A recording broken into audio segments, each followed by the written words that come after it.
À travers ces images, on voit des gens battre campagne en faveur d'une personnalité du pays dans une école. Cela s'apparente à un film. Les enfants mineurs qui sont ni électeurs ni éligibles. Mais alors, pour quelle fin? Les enceintes des écoles n'étaient pas non plus épargnées pour la propagande. Incompréhensible qu'aucun mois, même des ASBL partenaires éducatifs ont servi de relais de propagande jusqu'à donner des consignes de vote. Baadhi ya wadhamini wamejichukulia uhuru wa kutumikisha shule zao hata na wafanyakazi kama chombo cha siasa. C'est aussi le cas pour les élèves. Soit il y a arrêt de cours, soit empêché d'accéder à l'école, suite à l'occupation de l'école pour la propagande ou pour accueillir un candidat. Certains élèves filles ont été déplacés à des endroits inappropriés comme les hôtels. Nous nous sommes concentrés aux élections présidentielles, députation nationale et provinciale. À ces trois niveaux, le droit de l'enfant a été violé. Les atteintes à l'enseignement ont été observées et des violations de certains principes directeurs qui régissent la campagne électorale en RDC.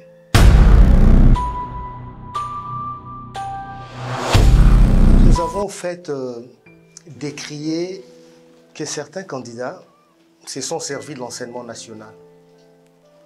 Mais cette fois-là, c'était pour de fins de propagande politique et électorale. Imaye ONG s'occupe du droit à l'éducation.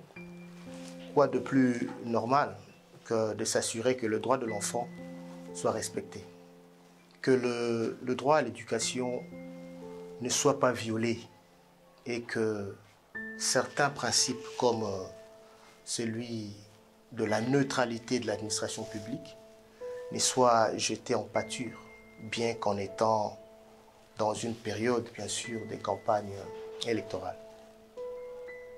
C'est important pour nous de diagnostiquer les fonctionnements et les comportements des acteurs du système éducatif en période de campagne. Est-il résilient? Défaillant? On a au fait visé la propagande dans les écoles et centres de formation, l'utilisation, manipulation ou exploitation des apprenants mineurs d'âge, des cas de documentation du personnel enseignant ou des apprenants. On suivait au fait, on se formait sur les différents programmes qui étaient publics et annoncés d'avance. On s'organisait de manière à suivre comment s'est déroulé. Nos membres étaient donc présents tant à Kinshasa qu'en province. On redoutait que cela advienne.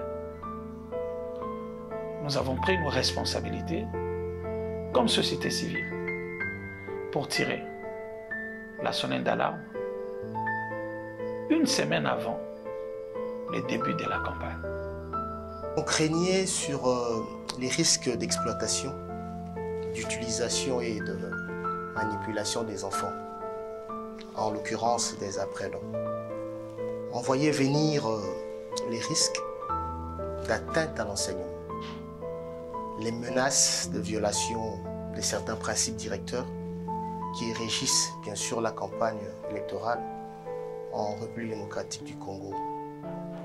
Ça a été aussi perceptible. En parlant de ces principes, on fait notamment allusion au principe de l'égalité des candidats.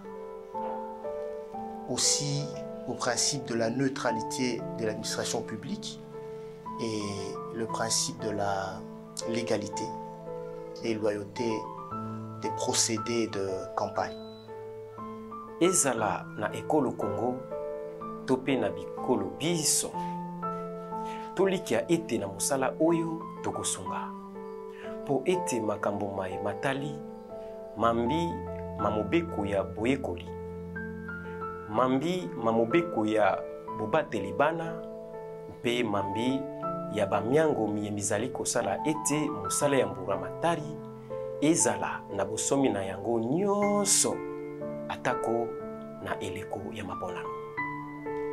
À la fois une mission d'observation pour surveiller bien sûr, donc de monitoring, et aussi une mission d'étude pour cerner, partant des faits documentés. Et là, nous avons essayé, en ce qui concerne l'analyse de certains faits ou déclarations des candidats présidents de la République, suivant quelques approches, dont bien sûr l'approche sur l'enseignement national, l'unité nationale, citoyenneté, patriotisme, et révéler des observations à des fins des recommandations.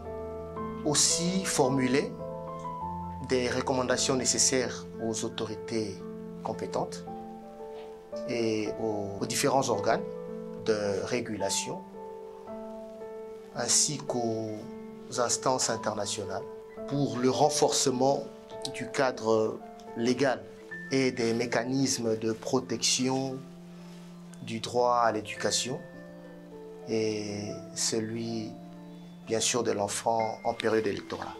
Le rapport que nous avons établi à la suite de cette mission s'inscrit sur grands points, à savoir, dans le cadre de la protection et la promotion du droit à l'éducation. Il nous fallait donc alerter sur la rétention scolaire pendant la période des campagnes électorales et prévenir contre les atteintes en matière d'enseignement pendant la campagne électorale. Deuxièmement, il y a la protection du droit de l'enfant. S'agissant de celle-ci, les protéger davantage contre toute forme d'exploitation. Le protéger encore davantage contre toute forme d'utilisation et de manipulation des enfants à des fins politiques. Et aussi, dans le cadre de ce deuxième point, examiner toutes ces remises de dons ou de présents aux apprenants mineurs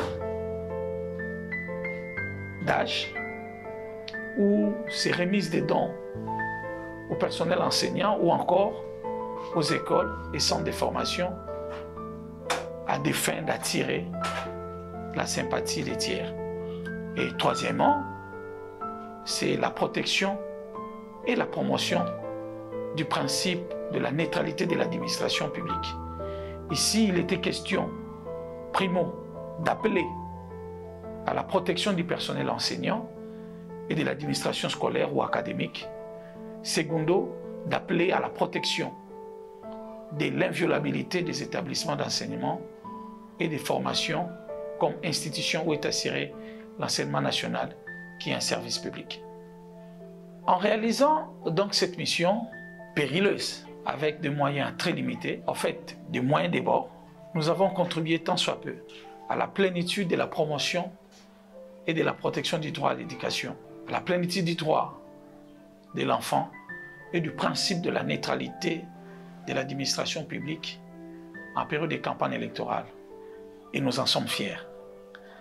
Nous espérons qu'avec des recommandations formulées, lesquelles sont destinées à plus de 10 cibles, le monde entier réalisera le besoin de protéger davantage l'enfant, l'éducation, les écoles et les personnels enseignants pendant les périodes de campagne électorales.